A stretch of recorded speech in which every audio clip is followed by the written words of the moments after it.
کہ اگر نماز شروع ہو جائے تو جماعت کے ساتھ کیسے اور کہاں سے امام کے پیچھے شروع کر سکتے ہیں؟ دیکھیں، اگر حالت قیام میں شامل ہوئے ہیں تو آپ اللہ اکبر کہہ کے بس شامل ہو جائیں، اور اگر آپ کو گمان ہے کہ امام قراءت شروع کر چکے ہوں گے، کیونکہ فجر میں، مغرب میں، عشاء میں تو قراءت کی آواز آتی ہے لیکن ظہر عصر میں نہیں آتی، تو اگر آپ کو گمان ہے کہ امام صاحب شروع کر چکے ہیں تو ثنا نہیں پڑھیں گے، بس پھر آپ ہاتھ باندھیں اور اسٹارٹ ہو جائیں۔ اور اگر حالت رکوع میں ہیں امام صاحب تو آپ آ کر اللہ اکبر کہہ کر ہاتھ باندھیں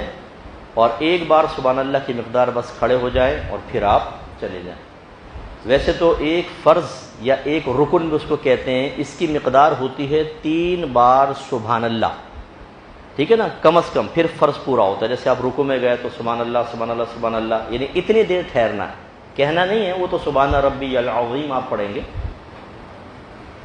تو اب یہ قیام میں کیوں صرف ایک سبحان اللہ کی مقدار لکھی ہے فقہاء نے؟ وہ اس لیے کہ جو تکبیر لگائی جاتی ہے نا، یہ قیام میں شامل ہوتی ہے، یعنی کھڑے ہو کے چونکہ لگاتے ہیں تو تکبیر میں جتنا وقت لگتا ہے وہ بھی قیام میں شمار ہوتا ہے۔ تو اللہ اکبر، یہ سبحان اللہ دیکھیں، اور ایک سبحان اللہ کی مقدار اور ٹھہر جائیں تو 3 سبحان اللہ کی مقدار ہو گیا۔ بس جیسے آپ نے اللہ اکبر کہا اور رکوع میں یوں نہیں کریں گے کہ نیچے جاتے جاتے اللہ اکبر،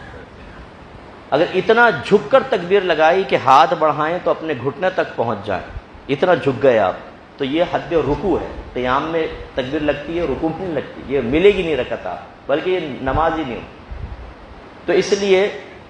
پہلے کھڑے ہو کر اللہ اکبر اور اس کے بعد پھر آپ رکوع میں شامل ہو جائیں۔ اگر امام صاحب کو سجدے میں پاتے ہیں تو یہ رکعت آپ کی نکل گئی،